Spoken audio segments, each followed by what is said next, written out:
It's definitely up there, yeah. Obviously, you know, for a young group to stay as resolute as they were for probably about a 30-minute period in that second half was great, you know. They put us under pressure like you'd expect. Obviously, we're ahead in the game. And I thought the way we controlled that and dealt with it was quite good.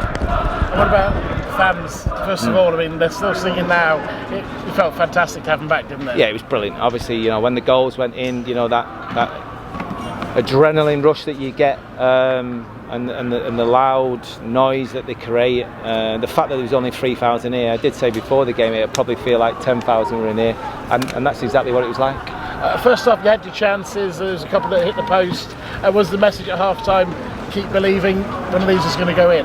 Yeah, absolutely. You know, we worked a lot in the week on various bits and patterns of play, and in the first half it was definitely working for us. We got in behind numerous times, just picked the wrong pass or the wrong cross at the wrong time.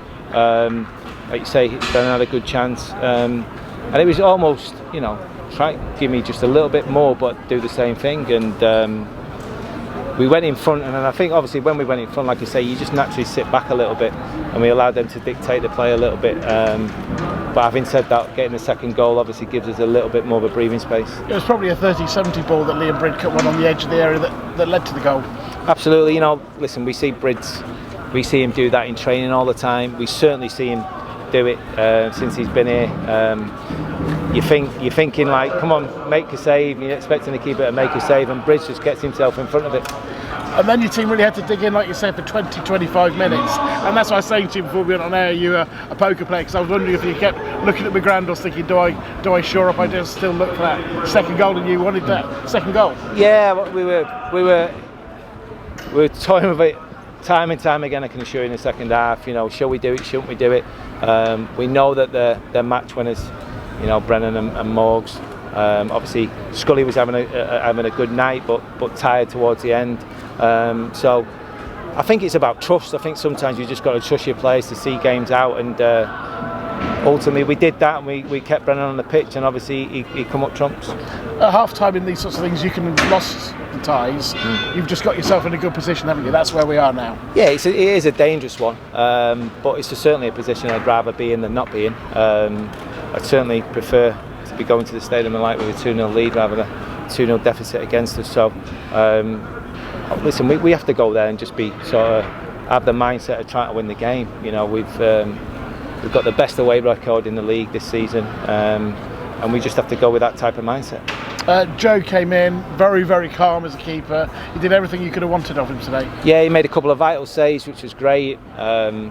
Safe hands, you know, came for crosses when he needed to. Yeah, he was just very, very assured, and you know, we look forward to you know, seeing what happens over the next 40 hours. When you talked to Rob before the game and he asked you about your centre-half choice, and you said about TJ starting, he was magnificent today, wasn't he? I mean, just so calm. Yeah, he was outstanding, and obviously playing on that left-hand side as well. You know, he can deal with the ball, he's calm when he wins the ball back, he's aggressive when he needs to be, and obviously he's got decent athleticism. And obviously it was a big night for Lewis as well. Obviously he was disappointed not to start, which I'd expect. Adam Jackson gets injured, and obviously he's had to come on and do a bit, and to be fair to Lewis, his concentration levels were spot on.